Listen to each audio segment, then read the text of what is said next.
Yo, what is up guys, Delboy here, aka Blue Collar Sports TV. Hopefully you guys are doing well. If you're new here, smash that like, hit subscribe, all of that good stuff. So, Terence Crawford's next fight has been announced, and it isn't the fight that we want to see. Of course, right now, in the welterweight division, the number one fight to make is Terence Crawford versus Errol Spence Jr. Of course, that would be for undisputed. And yeah, we've been waiting for this fight for the best part of 4 or 5 years. So yeah, been a long while now. But in the last few months, there were reports that both teams were negotiating, and even a couple of reports kind of indicating that the negotiations were heading in a positive direction. However, here we are. Terence Crawford has opted for another fight. Negotiations appear to have fallen through, and Terence Crawford will be having, I guess, a stay busy fight on the 10th of December. So yeah, all around, very disappointing news. A couple of months ago, I was actually, I felt it was a possibility that we could get this fight. However, as the time progressed without any announcement, I kind of realised that this fight is not happening anytime soon. And here we are, Terence Crawford is taking, I guess, a stay busy fight against David Avanesyan, which will be on the 10th of December at the CHI Health Center in Omaha, Nebraska, Terence Crawford's home state. And right now Terence Crawford is in promotional limbo. He's obviously not with Top Rank anymore, and he's not with Al Heyman. He seems to be a free agent, and this fight is not going to be televised on any major TV channel. The streaming service, I believe it's a streaming service called BLK Prime, which sounds like some bootleg energy drink made in China. A streaming service called BLK Prime is picking this fight up, and it will be on pay-per-view. Reports indicate that Terence Crawford will be paid $10 million for this fight. Who knows where this money is coming from? When this was announced, I checked out the BLK Prime social media pages, and on Twitter at the time, they had something like 130 followers. Let's be honest, nobody has heard of these guys, so how this fight is being financed, if the reports are true and Crawford is getting paid $10 million, is beyond me. Maybe is this some sort of money laundering exercise? Who the F knows? There were reports that Terence Crawford was involved with Daniel Kinahan, so anything is possible, but who knows, man. This whole fight is bizarre, in my opinion. And for me, again, this doesn't really lend any positive news to the future Errol Spence versus Terence Crawford negotiations. Again, if we are to believe reports that Terence Crawford is getting paid $10 million, let's say that is true, that again makes the Crawford-Spence fight even harder to make, because, let's be real, man, this fight is not going to generate that much money in order to finance Crawford's purse, right? It's not going to make enough money. What did Terence Crawford versus Sean Porter do? I heard about 130,000 pay-per-view buys, and that was on ESPN against a recognised welterweight in Sean Porter, a former two-time champion, at welterweight, and that only did 130,000 buys, or 150, around that mark, right? So what on earth is Crawford versus Avanesyan going to do on BLK Prime? 20,000 maybe? Who knows?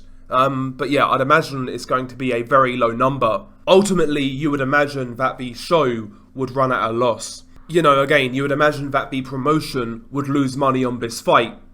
And we see that a lot in boxing today, and that is a bad thing. And Terence Crawford has been a benefactor of that throughout his whole career. Bob Arum, of course, went on record saying he lost money on Terence Crawford fights because he paid him too much.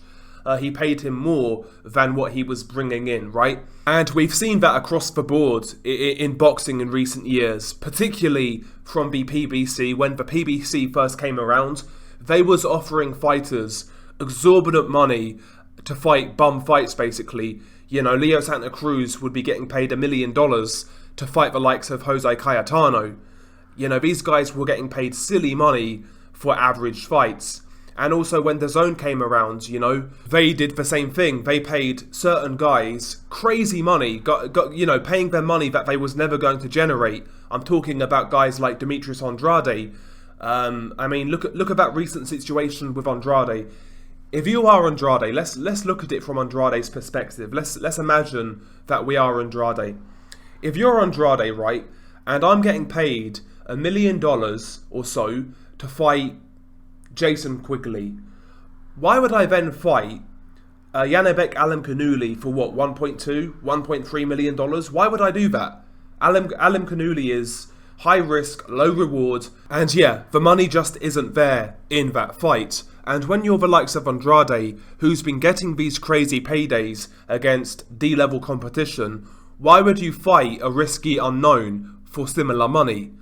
These overinflated purses is something in boxing that isn't talked about enough, in my opinion. I believe that a generation of fighters have been spoilt with what they've earned, and yeah, I think it's taken the hunger away from a lot of fighters. Again, Demetrius Andrade being the prime example, in my opinion. But yeah, Terence Crawford, if we are to believe he's getting $10 million for this fight against Avanesyan, what on earth is he going to demand to fight Errol Spence Jr.? This could make the negotiations that much harder, because let's be real, yeah? As boxing fans, as hardcore boxing fans, Errol Spence Jr. versus Terence Crawford is a really interesting fight. It's a really good fight. I think we can all agree on that. That fight would capture the boxing public's attention. There's no doubt about it. However, outside of the boxing public, how well does it cross over into the mainstream? I don't believe it does. Not very well, at least. It'll get some buzz, but I can't see this fight, if it does get made, I can't see Spence versus Crawford doing 600,000 pay-per-view buys plus. I think if this fight were to get made, and it did over 500k, I think it would have done very well, to be honest. And yeah, I think there's a lot of people deluding themselves into thinking that this fight is bigger than it really is. Don't get it twisted, it's a great fight, but is it a true mega fight in terms of public interest and pay-per-view sales? Is it really? Not so sure. I think people might be mistaken on that. And I feel the fighters may be thinking the same way. Maybe they're under illusions that this fight is bigger than it really is. Hence why they're demanding so much money in the negotiations, pricing themselves out. And yeah, this is just another example of a generation of fighters who have been spoiled, pampered, and yeah, they've had it the easy way, let's be real. I mean, these guys can fight one C-level guy a year for a couple of years and never have to work again in their lives. That's how much they're getting paid for very little work. For me, the influx of money, other people's money, funding boxing, to me has been it's been so detrimental to the sport. And what I mean by that is benefactors such as DAZN and also Waddell and Reed, who fund the PBC. These guys are pumping money into boxing, giving promoters war chests and budgets, and these promoters have misused those funds, in my opinion, overpaying for fights, paying guys way over their market value. I mean, how many shows, top-level shows in boxing, do you think actually makes money? How many shows do you think run at a profit, like time and time again? Not many, I would say, not many. But yeah, I think boxing needs a reset in regards to the purse structure. I mean, how many guys in boxing do you think are actually getting paid what they're worth? What, a couple of guys maybe? Maybe Canelo? Maybe Anthony Joshua? But my question is, who's getting paid in accordance to what they're bringing in terms of tickets, in terms of pay-per-views? Who's actually getting paid what they're worth? I would say a couple of fighters at max. Maybe a few abroad like Naoya Inoue, etc. But yeah, again, a lot of these guys are privileged, pampered, overpaid brats. And a lot of these guys have no balls. They've become civilized before they've really achieved anything. And yeah, I mean, in regards to Crawford versus Avanesyan, I don't really care about the fight. Avanesyan is a good fringe-level contender, I would say. He's definitely got better since his loss to Aegis Kavalauskas back in 2018. Since then, he's gone on a tear. He's on a 6-fight win streak, knocked all 6 guys out including 2 wins over Kerman Leheraga and the highly touted Josh Kelly. So he's coming off some good form. I would say Avanesyan is as good as he's ever going to be. It's a good opportunity for him, but I would imagine Crawford wins this fight by stoppage, rounds 7 or 8, to be honest with you. Crawford should take care of Avanesyan relatively comfortably. And yeah, we'll see. We'll see what happens next. I mean, if they came out and said, listen, Spence versus Crawford is happening in spring, it's signed, and in the meantime, Crawford will be fighting Avanesyan, I wouldn't have a problem with it in that circumstance, but the fact this fight is signed and we're no closer to Crawford versus Spence, I don't know, it just leaves a bad taste in my mouth, to be honest. Just more disappointment for boxing fans, more disappointment, and I have to make one more point. Again, I see on Twitter the back and forths between Crawford and Spence fans in regards to who's to blame here. But I've seen a selection of Terence Crawford fans say, oh, Terence Crawford, he doesn't need Errol Spence, he's getting paid 10 million to fight Avanesyan. I mean, these guys are just as big a problem as the promoters and networks that we've been talking about, just okaying this nonsense. You know, this is bullshit, absolute bullshit.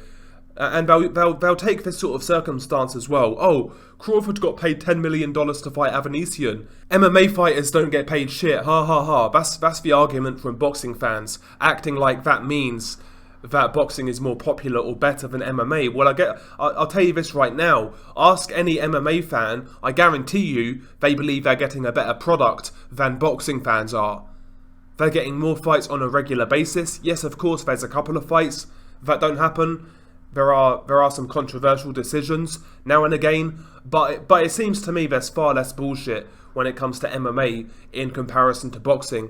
And if you're honest with yourselves and you ask who is getting the better product, it's MMA fans. It's MMA fans, but you know, boxing fans they'll still use the fighter pay narrative as an argument to why boxing is better. No. That is why boxing is worse. That is why boxing doesn't deliver as much, quite frankly. And it is what it is. It is what it is. There might actually be some MMA content on the channel in the future, by the way. I'm trying to get into MMA more, so we'll see how that goes. But anyway, yeah, share your thoughts below. Disappointing news, but are we really surprised? Probably not. Probably not. Share your thoughts below. Peace.